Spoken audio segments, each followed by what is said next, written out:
Hello and welcome to Unacademy IAS English, a one-stop destination for the English medium civil services aspirants. A very good morning and welcome to the daily Hindu news analysis. Let's begin today's discussion by first looking at the topics that we are going to discuss. From the Delhi edition of the Hindu, I have chosen a total of 10 articles. We have an article related to the new age cybercrimes. Then we have 4 articles on the occasion of International Day of Persons with Disabilities related to the inclusion of the disabled community. And we have 2 small articles related to the developments in Bangladesh and an issue related to the Election Commission of India. And we have 3 small articles which are relevant for the prelims exam. So let's cover all these topics comprehensively so that you don't have to go back and read the newspaper again. If you guys are liking our initiatives, do support us with your likes, your comments, and don't forget to subscribe to our channel. Before we start, I would like to remind you that starting from yesterday, we have launched a new initiative, Geography Through Maps. Mukesh Jasar will be conducting this session on the first Monday of every month. It would be a monthly series to help you cover the important places that are in news and also understand the geography related to those places. Because if you have seen UPSC prelims question papers, every year a number of questions based on places in news are asked, and hence this session will help you immensely. So if you haven't seen this session yet, please go to our channel and ensure that you watch the session which covers the places that were in news for the month of November 2024. So from next month, the first Monday of every month, you can catch the session. So please make a reminder and ensure that you catch the session. So now let's get started with the discussion by looking at an important editorial on page number 6. This editorial is focused on the new age cybercrimes, which are significantly affecting India, especially the Indian economy. The common people have been losing their lifelong savings, and thousands of such cases are being reported day in and day out. This highlights the menace of the new age cybercrimes, such as stock investment scams or crypto investment scams or digital arrest frauds. In fact, the menace has become so serious that the Prime Minister himself spoke about these rising threats in his Mann Ki Baat address.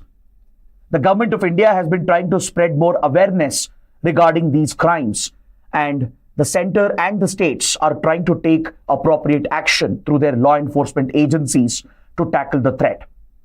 Now, this issue has been in the news because recently at the conference of DGPs, which is chaired by the Prime Minister and Home Minister of India, the issue of new age cybercrimes was extensively discussed.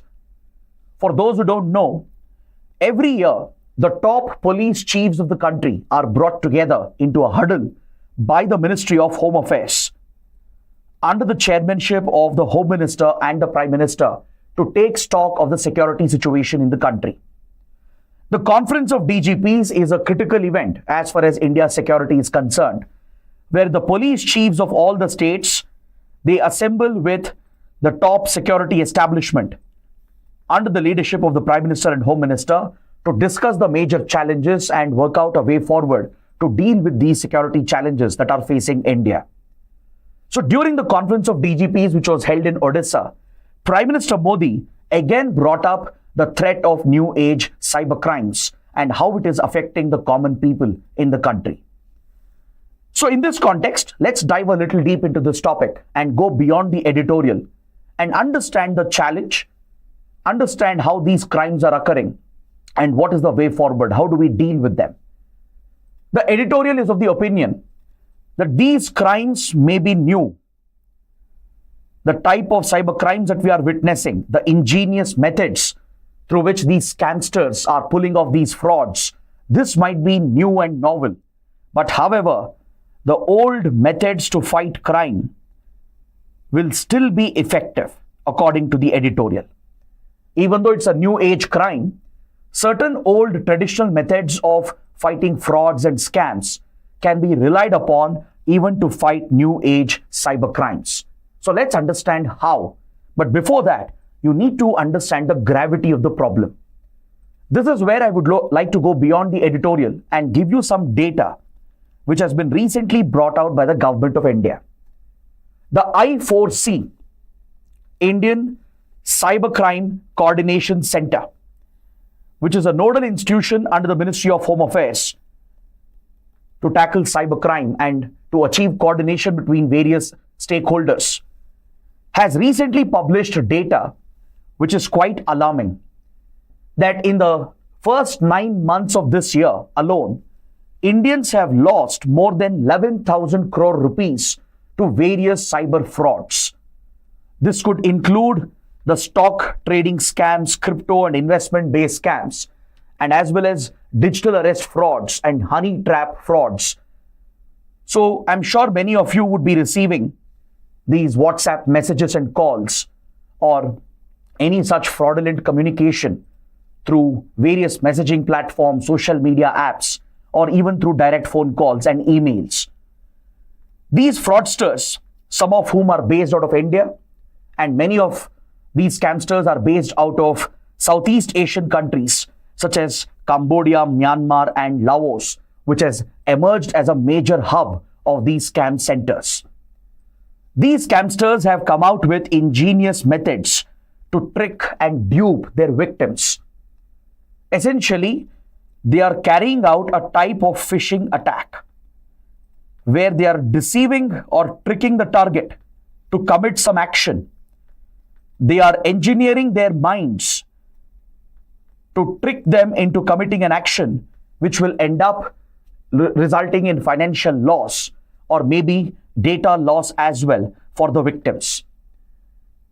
So these scamsters will try to play on the psychology of their victims. They try to instill greed by promising unrealistic profits through stock investments or crypto investments. And they lure them slowly through these fraudulent methods.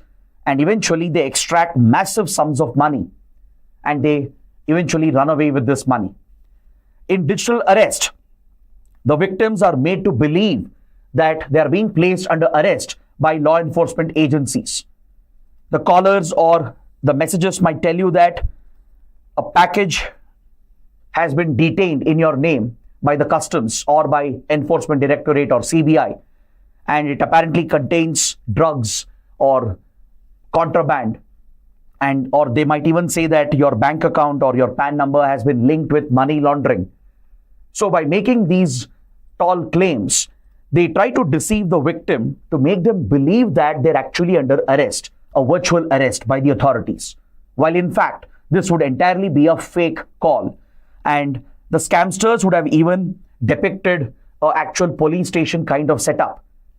And it appears as if it's a police officer, a law enforcement officer who's speaking to you from the premises of a law enforcement agency. They even use the logos of ED and CBI and other agencies in order to instill that fear element. And once they lure their victims and convince them that they are under arrest, then they will make them commit financial transactions which will essentially dupe the victim. Either they will take it as a bribe, or they will say that you need to just verify the transaction through your account, so you just have to make a big sum of transfer. And they forbid the victim to have any contact with the others or with the outside world, stating that they are under digital arrest. And many victims have fallen prey to this. Senior citizens have lost their entire life savings. Even well-educated people, including an IAS officer, have lost massive sums of money. And this represents a serious menace to the society, to the economy, and to the common man. So in this regard, the editorial appreciates the Government of India and the Prime Minister for taking the lead role to pay attention to this pressing problem. If more than 11,000 crores has been siphoned off through these frauds, this is a massive organized crime which is happening at a national and global scale. Many of these criminal cartels These are not just individuals who are running these scams and frauds. It often is an organized crime run by an entire cartel. Now, if you look at the scam centers in India, there are few hotspots in the country which have emerged as the scam centers of the country. You might have heard of Jamtara in Jharkhand, few pockets in Rajasthan. So these places have emerged as the hotspots of these scam centers. And in fact, a year before, such scam centers were detected even on the outskirts of Delhi in Gurgaon and Noida. So they basically camouflage as call centers, as IT support services. And in reality, they would be running these scam centers on an organized scale.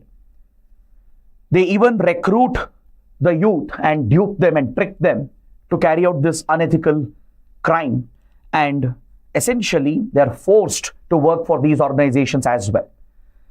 So now this has reached a global scale where you have these Chinese mafias, which are known to operate in the Golden Triangle region, which includes Myanmar, Cambodia, Laos, and Thailand, which has been known for drug trafficking, arms trafficking, etc. It has now emerged as a major scam hotspot. Many such scam compounds are present, especially in Cambodia and Laos, even in Myanmar. And victims are duped through human trafficking cartels in the name of a job in Thailand or Vietnam, and they are tricked to work for these scam compounds. So once Indians are duped to reach these countries in the name of a lucrative job offer, they are kidnapped and pushed into these scam compounds. Their passports are confiscated and they are placed under very harsh conditions. They are even threatened and beaten, and they are forced to make these scam calls and dupe their fellow countrymen. So this has become a massive global nexus with ties to organized crime, and it is indeed a national security threat as well. So that is the reason why the government of India is paying such close attention to this growing menace. So be it digital frauds or the arrest frauds or the scam and investment or stock related scams, what people need is more awareness. With more awareness, one should be able to avoid these frauds and scams quite easily. It's only those who are not aware, those who don't suspect something fishy. It's those who fall prey to these scams and frauds. So that is why the editorial correctly argues that even though we need modern law enforcement and technology to fight such crimes, there is no doubt that you need the relevant technology, relevant institutions, along with modern law enforcement techniques to fight these new age cyber crimes. So at the local level, it might be quite challenging for local police to deal with these scams. So this is where national level law enforcement agencies come into picture. Be it the I4C of Ministry of Home Affairs or Cert In, Computer Emergency Response Team India, and other concerned authorities from NIA to Enforcement Directorate. They all play a critical role at the national level in coordination with state police and their cyber police divisions. So apart from these techniques and methods which are needed to combat the crime, we also need some basic steps. We have to just go back to old age methods to tackle any scam or fraud. The authorities, they just have to spread awareness. They have to make the people aware of such scams and frauds, the different methods through which it is being committed. And this is more than enough to keep our people more vigilant against such crimes which are being committed with such ease. So that is why the editorial is arguing that even though it's a new age crime, we can still tackle this quite effectively with old methods, which is spreading awareness. So the government will have to leverage all forms of communication, from mass media to internet and social media. The government will have to reach out to the people and spread the message creatively and constantly highlight the different techniques and methods that these fraudsters are employing, and parallelly ensure that strict prosecution is carried out of these criminals who are caught by the law enforcement authorities. It's important to set an example by delivering strict punishment to those who are involved in these scam centers. In fact, many youth, they are being lured to take up these jobs and they don't even realize the scale of the crime that they are committing. They just think it's just another job for which they are getting paid, where they end up duping and tricking innocent people. But in fact, this is a massive crime which threatens the economy and the security of the nation and the well-being of the citizens. So strict prosecution with quick delivery of punishment will also deter the youth from joining such scam centers. Because see, especially within India, I told you there are these hotspots where some scam centers are operating. The problem is that the local police are actually aware of such fraudulent call centers operating in their jurisdiction. But there is a corrupt nexus between the criminals and the police. So this has become a big challenge. It's a concerning challenge. There is a corrupt collusion between the local police, which has turned a blind eye to the presence of these scam centers in some pockets of India. So it's important to crack down on these centers, and those who are working for these scam centers, they should be delivered strict punishment. And this should set an example for others, and this would deter others from joining these scam centers in the first place. Parallelly, you have to spread awareness amongst the common public through creative communication and media engagement. And also, we need to step up our surveillance, our monitoring, by deploying the latest technology and law enforcement techniques at the national level. So these are the steps that are necessary to fight the menace of new age cybercrimes. Another concern which was flagged by the Prime Minister at the conference of DGPs was the growing menace of deep fakes. With the advancement of artificial intelligence, especially generative AI, it has become very easy today to create deep fakes, which are essentially hyper-realistic media. It could be an image or even a video or even an audio clip, which is hyper-realistic, which almost appears to be genuine.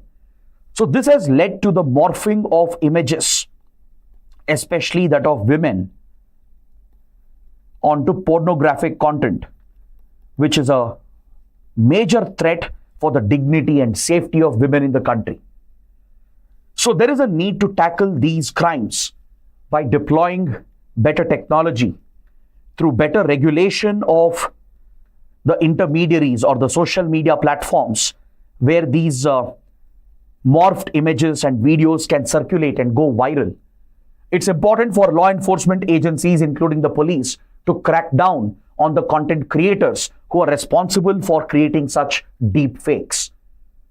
So the editorial is giving us insight into the methods needed to fight these new age crimes. And that is why I feel the article is important and relevant. Now let's see what kind of question can be asked. Digital frauds represent a new age of cybercrimes, but the tools needed to combat the threat are well known to law enforcement. Discuss. So it's a very straightforward question. There is a statement on which you're asked to discuss and present your views about it. So you can start out the answer by talking about digital frauds and explain the different types of digital frauds. Just give out the different types of digital frauds that are being seen, and maybe you can present some data as well, as I discussed, the extent of losses that are being reported, how the common people are being affected. Then in the body, you can discuss the modus operandi, the methods through which these scamsters are pulling off these crimes, the hotspots in India and abroad. So present some insight into digital frauds and how they are occurring, from where are they being carried out. Talk about the challenges, the collusion between local police and some of these scam call centers. And then in the second half of the body, you can discuss the solutions. From coordination between central and state agencies to deployment of better technology to spreading awareness and strict prosecution of these criminals. especially the youth who are willingly joining some of these scam centers and being part of this organized crime cartel. So provide all these solutions and then end your answer with a conclusion. You can state that even though it's a new age crime, we can tackle this with old methods such as promotion of better awareness, strict prosecution of these cases, delivering strict punishment. These are regular methods that we follow to tackle any crime. So these methods would still be effective. Of course, we need high-end technology, better surveillance and monitoring at the national level. But other than that, the methods needed to combat the crime is pretty traditional, and old age methods are more than sufficient. So that is what you need to bring out in the conclusion. So let's see how many of you can write an answer to this question. Now let's move on to page number 6 and 7, where we have a total of 4 articles in today's newspaper. I would like to take you through all the 4 articles because I feel they are very important, very relevant, especially for social justice. Because these 4 articles are focused on the rights of persons with disabilities. See, today, the 3rd of December, is marked as the International Day of Persons with Disabilities. It's on this occasion that the Hindu is trying to spread the message of social inclusion. Because those who suffer from disabilities, they feel socially excluded. They're not able to enjoy the same rights and privileges as an able-bodied person can. In the society, there's a lot of stigma, there's a lot of exclusionary practices, which leaves behind those who have disabilities. And that is something which needs to be addressed through governance, through better government intervention. So the 3rd of December is designated by the United Nations to be marked as the International Day of Persons with Disabilities in order to spread awareness and celebrate those who suffer from disabilities. To ensure that there is more awareness amongst the public, in the society, within the government, within the civil society as well, to talk about social inclusion, to talk about securing the rights of persons with disabilities. In fact, there is a UN convention as well. The UN Convention on the Rights of Persons with Disabilities. It was brought out in the year 2006, and even India is a party to it. India ratified this UN convention back in the year 2007. So these pointers are very critical. So first, let's look at some of these key pointers, and then I'll take you through the articles. We'll go beyond the article as well, and we'll try to understand what each of these authors are trying to bring about. What discussion are they bringing about as far as the inclusion of those with disabilities is concerned. So India is party to this UN Convention on Rights of Persons with Disabilities, and this places India under an obligation. Those countries which ratify the UN Convention, they are obligated to bring out a national law or amend the existing laws to bring it up to the global standards as laid down by the UN Convention. Either a country has to bring out a new law through its parliament to implement the UN standards as given under the UN Convention, or amend the previous laws so that it matches the global standards laid down by the UN. So India enacted a new law in 2016, which came into effect from 2017. I'm sure many of you would have heard about the Rights of Persons with Disabilities Act. The government of India pushed the bill in the parliament, which was in line with the UN standards, and this replaced the previous law of 1995. India had a law to protect the rights of persons with disabilities. So this was an old legislation of 1995, which was not up to UN standards. So to ensure that India is in line with the UN Convention and we oblige with the international commitments, we replaced the 1995 law with a new right of a Person with Disabilities Act, enacted in 2016, which came into force in 2017. So India does have the required legal measures in place to guarantee the basic rights to those who suffer from disabilities, be it their right to access public places or the healthcare facilities needed for them, the inclusionary practices to be implemented in the society. All these provisions are described under the law. But what is lacking is the enforcement. The implementation of these rights is not adequate, according to the writer. The writer has served as an assistant commissioner for the Disabilities Commission in the state of Karnataka. So based on his expertise, he's providing us a lot of insights into the gaps that exist in India with regard to the rights of those with disabilities. So let's look at some important data that the writer is presenting. See, according to the government, based on Census 2011 data, there are 2.21% of our country's population who suffer from disabilities. This is what the 2011 census data indicates. The official government data says that about 2.21% of India's population suffers from different kinds of disabilities. But the writer strongly disagrees with this data. The writer points out that this is a gross underestimation because a recent study conducted by WHO across few countries, which included India as well, places this number at 19%. The study was conducted across India, Laos, and Tajikistan. And on an average, the WHO came out with a number that around the world, close to 19% of the population will have different kinds of disabilities. And with regard to India, specifically to India, WHO put this number at around 16% of India's population, which is very, very significant.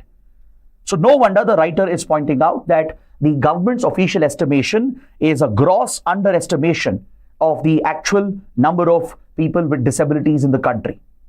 The census data says 2.21% of our population has disabilities, but WHO study conducted recently shows that close to 16% of India's population might be suffering from disabilities. So this highlights the extent of the problem. So the writer is focused on enforcing and implementing the rights guaranteed through the law, the Rights of Persons with Disabilities Act of 2016. The writer says that the commissioners at the state level who are appointed under the law, they have a critical responsibility. The RPWD Act, the Rights of Persons with Disabilities Act of 2016, provides for the establishment of a state-level commission in every state, which will review the concerns of those with disabilities, which will monitor the progress being made with regard to the inclusion of those with disabilities and ensure that the grievances of those who are disabled is addressed, and it provides for implementation of those rights guaranteed under the law and the UN Convention. So writer points out that the role of these state commissioners is critical. But unfortunately, in many states, the position of the state commissioner has been diluted. And the state commissioners are not doing the job adequately in order to fully implement the rights guaranteed under the law. The writer points out that the state commissioner can do much more at the ground level if the required powers are given. Because the law states that the State Commission on Disabilities will have the powers of a civil court and will function according to the Code of Civil Procedure of 1908. According to the RPWD Act of 2016, the State Commission on Disabilities at the state level is supposed to be a quasi-judicial body. It is supposed to exercise quasi-judicial powers over other government institutions which are responsible for implementing these provisions, these statutory provisions, and to guarantee these statutory rights. The law says that the state commissioner who is appointed to head the state commission should be an independent individual, someone with expertise in human rights or social work who comes from civil society. But many states, what they have done, they have appointed civil servants, especially from the IAS. Now, this is a contradiction to what has been provided in the law. Because if civil servants are appointed to these commissions, which are supposed to be independent, the true purpose will never be served, because civil servants will always have a vested interest.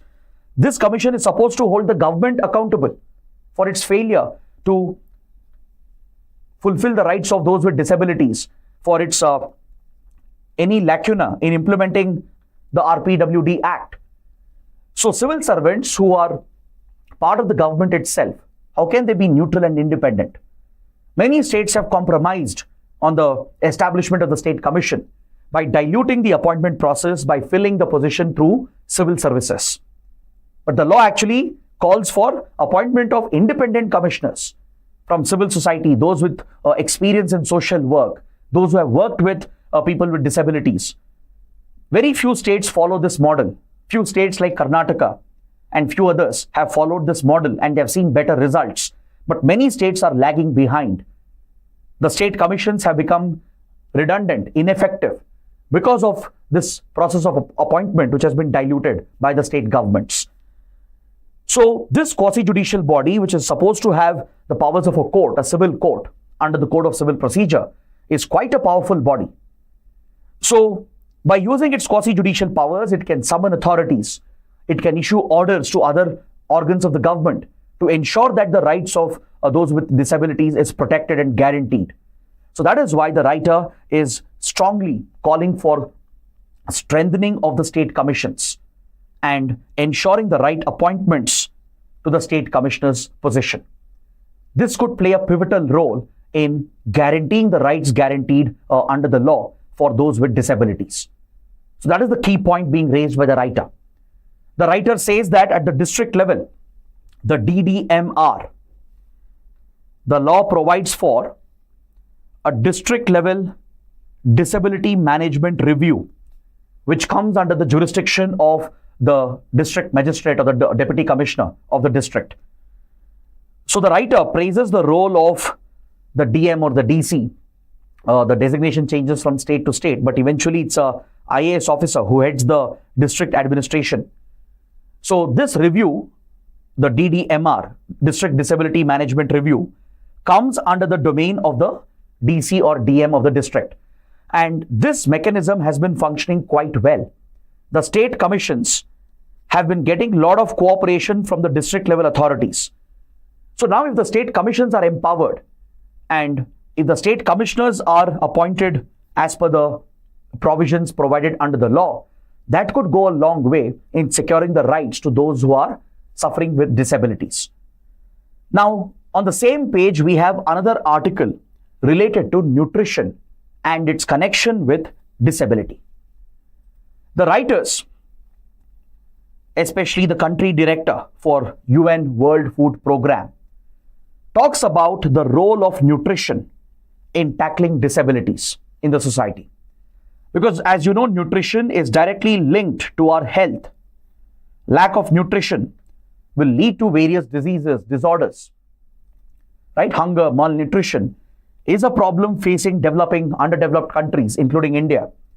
And the challenges in nutrition translates to health-related problems and issues, which even correlates with the disabilities reported in a country. Again, a study conducted by WHO has established this correlation that exists. The WHO study has found out that in countries where hunger levels are high, malnutrition levels are higher, the same countries report higher levels of disability as well. And it's not a coincidence. So there is a correlation that has been brought out through studies that undernutrition, hunger, malnutrition will lead to a compromise on various health indicators that could eventually result in disabilities in the society. For example, if a pregnant woman doesn't receive adequate nutrition, this compromises maternal nutrition and eventually it affects the development of the fetus, which could increase the chances of congenital diseases and other genetic inherited disabilities. So several cases have been brought out by WHO through this study that directly links hunger and malnutrition with rising cases of disabilities in a country. So it's very, very important to secure nutrition for the people in the country, especially women and children. So India has been taking some initiatives with the support of the World Food Programme. For example, in 2023, the Ministry of Women and Child Development brought out a protocol for Divyang children by leveraging the Anganwadi workers who play a critical role in service delivery at the last mile when it comes to healthcare. Through Anganwadi workers, the government is focused on ensuring adequate nutrition to those children who are suffering from disabilities. So this is a praiseworthy initiative because those who already have disabilities, if their access to nutrition is affected, it further takes a toll on their health. It further takes a toll on their ability to function in the society and leads to exclusion and thus affects the rights of those with disabilities. So this important government initiative through Anganwadi workers under the ICDS scheme, it is ensuring that adequate nutrition is being provided for the Divyang children with disabilities. The Poshan tracker is being used to monitor the developmental milestones, and the ASHA workers, accredited social health activists, are also roped in to spread awareness about the role of nutrition. So there are many other government schemes as well focused on maternal health, infant health that prioritizes nutrition, and this is the need of the hour. So since there is a direct correlation between lack of nutrition and disability, it is very important to secure the right nutrition for the country's population, especially the weaker sections. And this is the key point being brought out by the writers of this column. Next, moving on, we have another interesting article on page number 7 that calls for an enabling level playing field for those with disabilities when it comes to right to leisure. The writers are focused on the right to leisure which has been denied to persons with disabilities in our country. Now, able-bodied people, like most of us, for us it's very easy to exercise our right to leisure, which is a basic right. Let's say I decide to go to a movie, right? I don't have to worry about how will I enter the mall or how will I enter the movie theater, how will I climb up those stairs, how will I access an elevator, how will I access the parking lot or the washrooms, because this is never a problem for able-bodied people. But each of these basic steps, what seems normal for an able-bodied person, becomes an incredible challenge, an insurmountable challenge to those who suffer from disabilities. Imagine those who have locomotor disabilities. How will they enter a mall if there is no ramp? If the building itself is not designed to accommodate those with disabilities? Let's say there is a new apartment society which has come up and the builder has not even considered facilities for those who are suffering from disabilities. And how will they buy houses? How will they stay in such societies if they can't even have access to the building?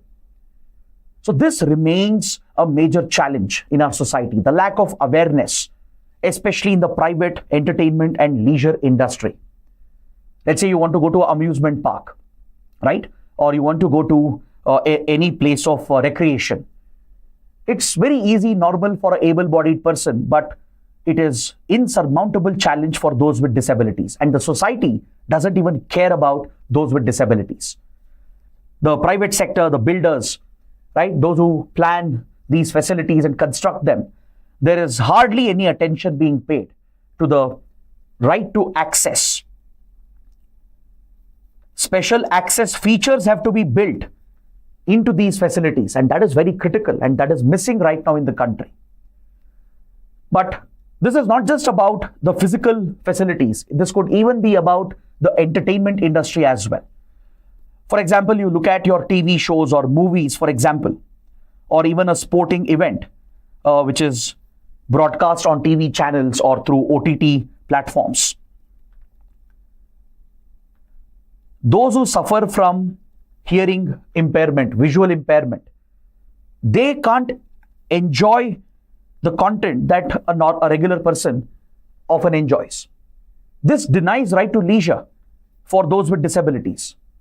Without closed captions, that is subtitles and sign language interpretation, those who have such impairment can never have access to leisure. Now, this is where Star Sports and Disney Hotstar deserve all the praise. And the writer correctly mentions that as well in the column, because recently you might have seen in the recent cricketing events, Star Sports and Disney Hotstar, they have started adding a sign language interpreter, so that those who have hearing impairment can enjoy the cricket match with the commentary. So this is a great addition, a simple step for the company, but a huge impact for those with disabilities. The same goes for OTT platforms, which revolutionized the entertainment industry with subtitles and closed captions. Today it helps even the elderly as well, right? Even the elderly people, for them subtitles and the audio options which are given to them is immensely helpful, which secures the right to leisure for everyone. Now you might think it's a very small issue, but trust me, right to leisure is equally important to ensure inclusion in the society. Is that clear? So that is a key point being raised here by the writer. And the writer says that with new technology, especially AI, we can see a bigger revolution happening in the private entertainment industry, where things will become much more easier for those with disabilities, right? So AI has already brought out major advances for those with visual and hearing impairment. There are advances happening in neurobiosciences, which helps in addressing some of the disabilities. So several companies are now paying attention to it.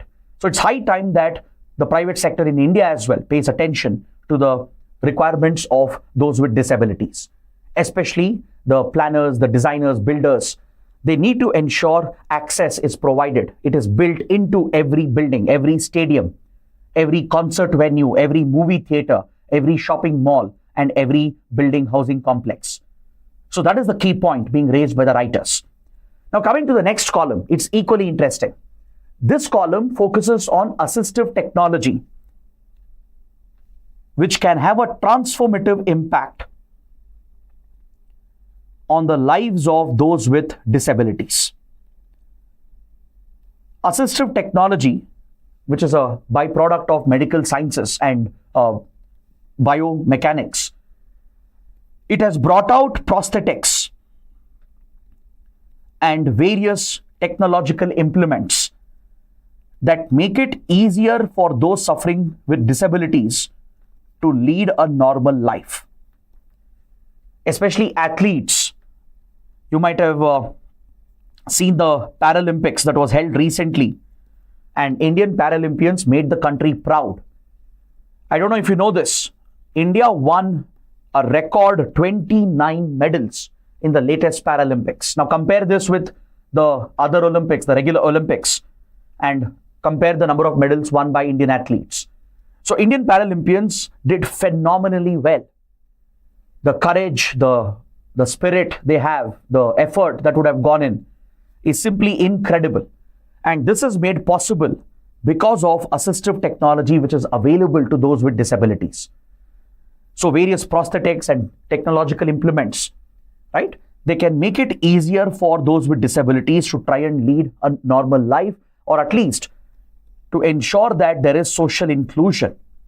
Because this is one of the sustainable development goal targets as well. Under SDG goals, there is one target which prioritizes the social inclusion of those with disabilities.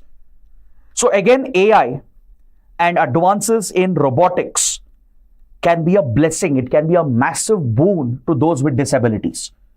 There are huge advances happening with robotics and AI, where assistive technology is entering the next generation. So tomorrow it might become much more easier for those with disabilities. So this needs to be nurtured by the government. The state has to work with the research institutions, the tech startups, the medical industry, to bring out such assistive technology which can transform the lives of those with disabilities. So that is another key point that we can take away from this article. So that is why I clubbed all the 4 articles one by one under one elaborate discussion. Because see, this is not just a possible topic for a question in GS paper 2. You can even expect an entire essay on the rights of those with disabilities. So please be prepared for this topic and take up this practice question. Examine the challenges faced by persons with disabilities and discuss various initiatives to fulfill their guaranteed rights. Now moving on, let's look at a couple of articles on page 4 and 10 that refers to some disturbing developments that's happening in our neighboring country, Bangladesh, and its impact in India. In recent days, there have been allegations and reports coming from Bangladesh, which is very disturbing, regarding attacks on religious minorities. There have been targeted attacks on places of worship, and as well as there has been a targeted campaign to persecute and oppress leaders of religious minority groups in Bangladesh at the hands of extremist fundamentalist organizations.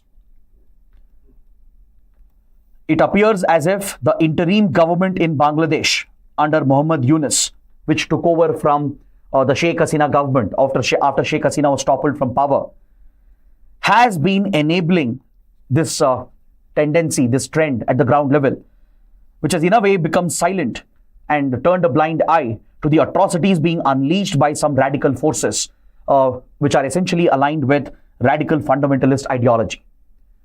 Now, if you look at Bangladesh, Bangladesh is a diverse society just like India, but it has a history of religious persecution of the minorities.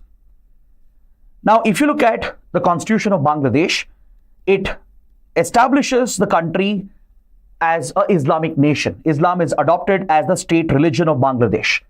But however, the Supreme Court of Bangladesh in 2010 reversed this interpretation and established that secularism is an inherent feature of the Bangladeshi constitution. So whenever Sheikh Hasina was in power and her party Awami League was in power, the country was seen as a secular nation. The government would crack down on Islamist radical extremist organizations, which would often target and persecute religious minorities such as Hindus, Christians, and even Buddhists. If you look at the demographic profile of Bangladesh, 91% of the country's population are Muslims. Around 8.9% are religious minorities. So this includes minority Hindus, mainly the Bengali Hindus. You also have communities like the Hajongs, who also follow Hinduism. Then minority Christians and Buddhists such as Chakmas and other indigenous faiths like Santals, and even other sects of Islam, such as the Shias, then Ahmadiyas. They've all faced religious persecution. They have been targeted on religious grounds by radical outfits, extremist outfits. And this has been a pressing concern in Bangladesh. It's not a new problem. It has persisted from a long time. This goes all the way back to Pakistan and its complicated history. It goes all the way back to the freedom struggle, the partition of India-Pakistan, the communal divisions that were opened up by the British, which was cultivated by radical Islamist outfits, which was the feature of West Indies, Pakistan at one point. In a way, that is what led to the liberation of Bangladesh as well.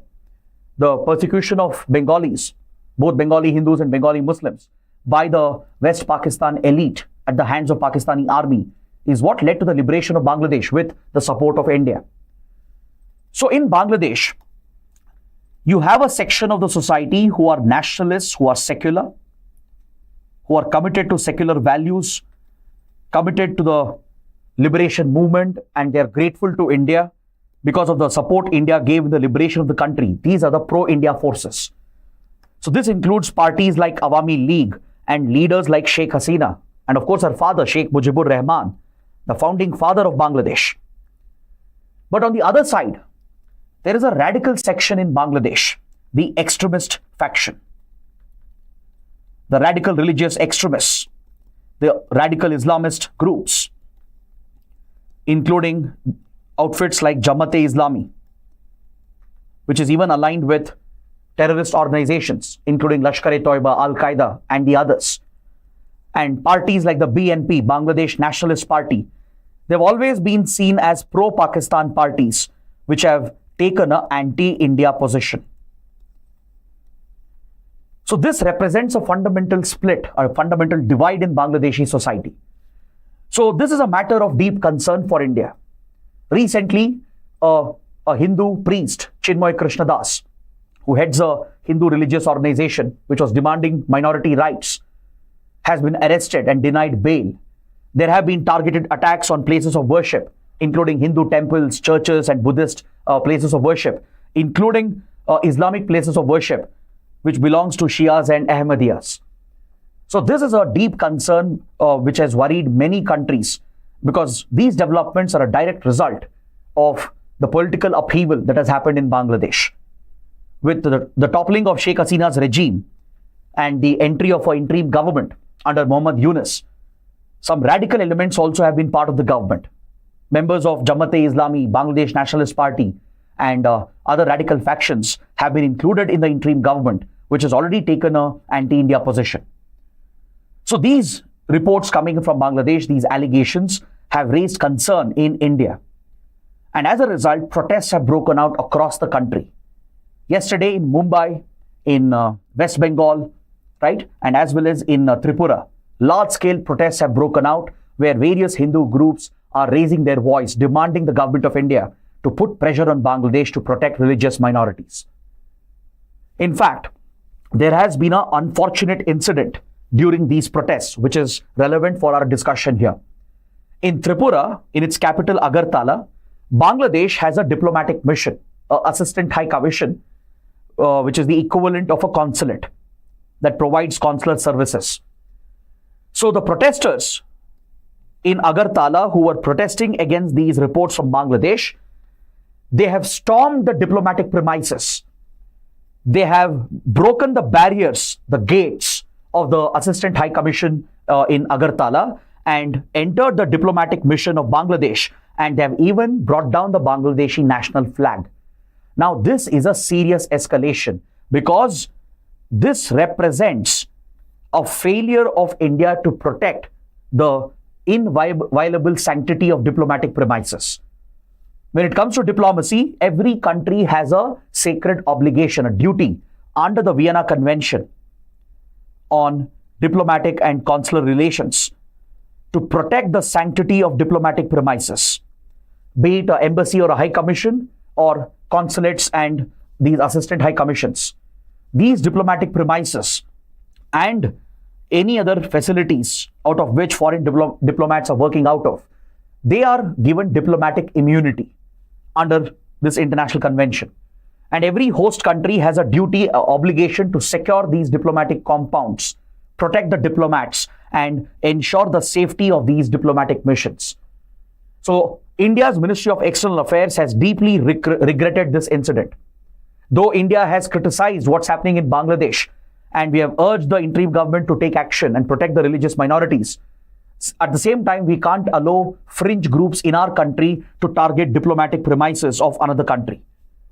So India has taken this very seriously, and we have stepped up the security at all the diplomatic missions of Bangladesh, be it the High Commission in Delhi or the other assistant high commissions across the country. The security has been stepped up.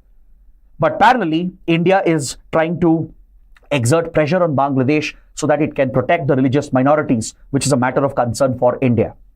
Similar protests were seen in West Bengal as well, especially at Petropol.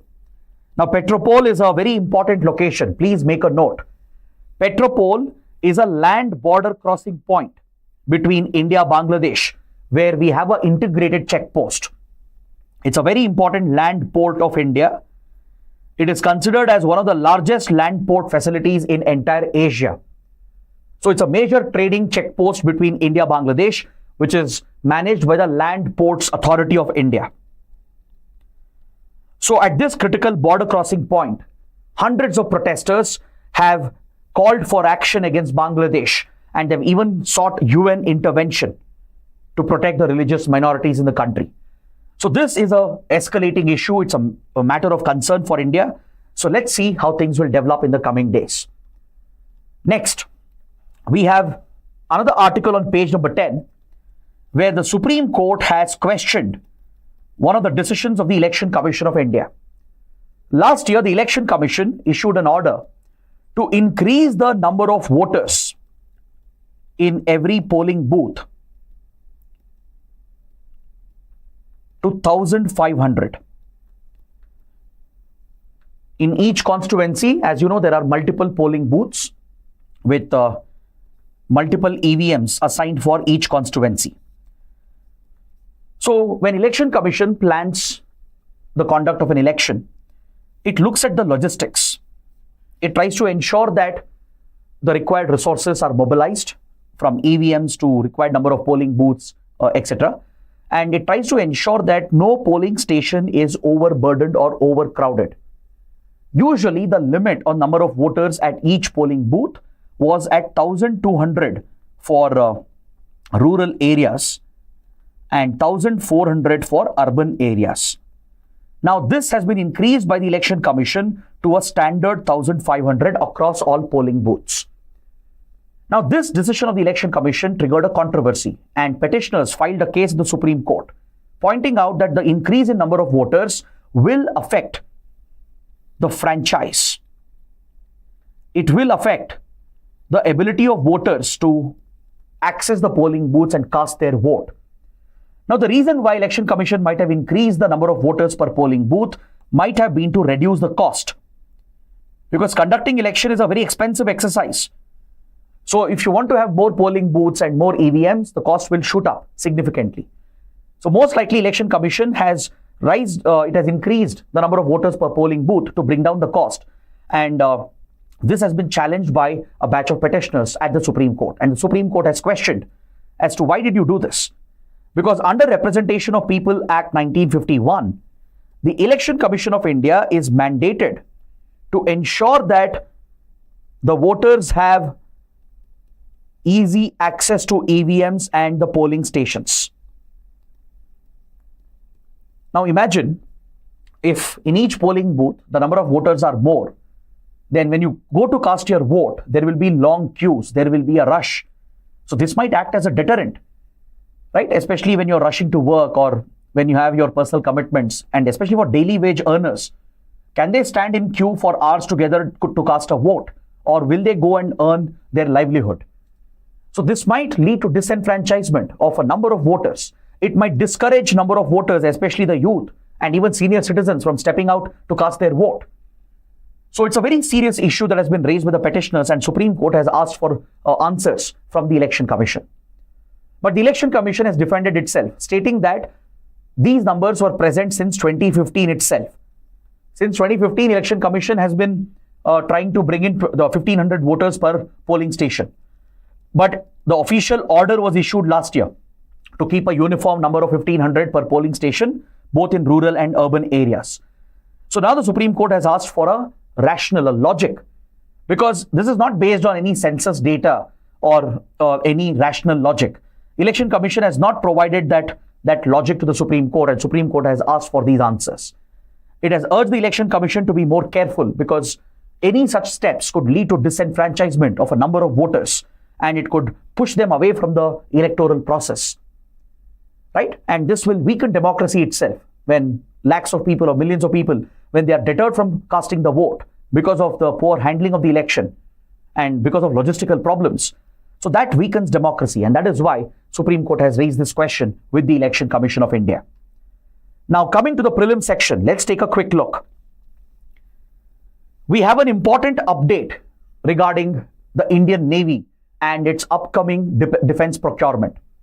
The Indian Navy is at the last leg of procuring advanced weapon systems, including the Rafale marine fighter jets and 3 additional Scorpene submarines. as part of its modernization drive, the Indian Navy is at the last step of striking a deal with France, because these defense platforms which I mentioned, they are of French origin. The Rafale fighter jets have already been procured for Indian Air Force through a government-to-government deal. Now, Indian Navy is also interested in the marine variant of the Rafale-M fighter jets, which will be operated from the decks of India's aircraft carriers. Right now, Indian Navy relies on the MiG-29K of Russian origin, but by the next decade, they will have to be removed from service, de-inducted from service, because the MiG-29s would be outdated by then. Indian Navy is looking for a replacement, and the Rafale marine fighter jets are going to be the replacement, and Government of India and Government of France are working out a government-to-government deal, which is a much faster process, and very soon a final agreement is expected. The proposal is in the last stage of approval. It needs one final approval from the Cabinet Committee on Security, which is the most powerful cabinet committee in the country. So can you find out the composition of this Cabinet Committee and mention in the comments? What is the composition of Cabinet Committee on Security? Please mention that in the comments. So once it is approved by the Cabinet Committee on Security, the two governments are likely to go ahead with the signing of the deal, and France will be supplying the Rafale marine fighter jets for the Indian Navy, along with 3 additional Scorpene submarines. See, India has already procured the Scorpene technology. Under the Kalvari class, Mazgaon Docks Limited has built 6 Scorpene diesel electric submarines, which are being inducted into the Indian Navy. Under the Kalvari class, 5 of the diesel electric submarines have already been inducted, and the last one is about to enter service very soon. So Indian Navy is looking to extend the contract with 3 additional diesel electric submarines. This indicates the plans of the Indian Navy to strengthen its submarine fleet to compete with China and even with Pakistan, because India's submarine fleet has been depleting, and so this clearly indicates the futuristic plans of the Indian Navy. Recently, Navy has seen a big success with the Arihant class of submarines, which falls under SSBN category. These are nuclear-powered submarines which can launch ballistic missiles carrying a nuclear warhead. So INS Arihant is already operational. Under the Arihant class, we have recently launched INS Arigat, which also carried out a historic test of the K-4 ballistic missile. This was the first ever submarine launched missile of India, right, which can carry a nuclear payload over a range of 3,500 kilometers. So this historic milestone was achieved, and the Navy chief has also announced, which is mentioned in the article, that Navy is now pursuing attack submarines powered by nuclear propulsion. Indian Navy is also looking at SSN category of submarines, which are stealthy, which are known for their attack capabilities, and they are powered by nuclear propulsion. So this gives us an update about the modernization plans of Indian Navy. Now coming to this article on page 12, a study conducted by Oxford University and the Seth Business School, which is part of the Oxford University, has praised the PRAGATI platform that was launched by Prime Minister Modi in 2015. PRAGATI was a good governance initiative introduced by the Prime Minister. It is seen as a pet project of the PM, the brainchild of Prime Minister Modi, and PRAGATI stands for Proactive Governance and Timely Implementation of Projects. So it's an acronym. It stands for Proactive Governance and Timely Implementation of Projects. So let's understand what exactly is PRAGATI. See, India is carrying out several major infrastructure projects, from building railway lines to airports to seaports to expressways to high-speed rail networks. Now, these projects are very complicated. It requires land acquisition. Technically, the project might be challenging. Arranging the funding and finances would be challenging. Getting all the clearances, environment clearance, fire safety clearance, all these are challenges in the execution of a project. So any such mega public project requires coordination between different ministries of the central government, from finance ministry to home and defense ministry to other concerned ministries. It requires coordination with state governments, their departments, and the local authorities as well. Many projects suffer delays and lags because there is no interministerial and with intra-governmental coordination. This would be missing. And also within the government, generally there is bureaucratic inertia, where bureaucrats don't clear the files, grant approvals quickly, and this unnecessarily delays the project. So to address the bureaucratic inertia and to speed up the decisions and to bring coordination between different stakeholders, PRAGATI platform was conceived by the Modi government. It's a digital platform, it's an e-governance initiative through which the Prime Minister and the PMO, Prime Minister's Office, would personally monitor some of the high priority projects in the country by working with the top secretaries and chief secretaries at the central and state level. For a concerned project, the respective chief secretaries would be called into this meeting with the secretaries of respective departments, and from the central government, the secretaries of concerned ministries would be called in to ensure that all issues and concerns are ironed out and addressed so that the project can be fast-tracked.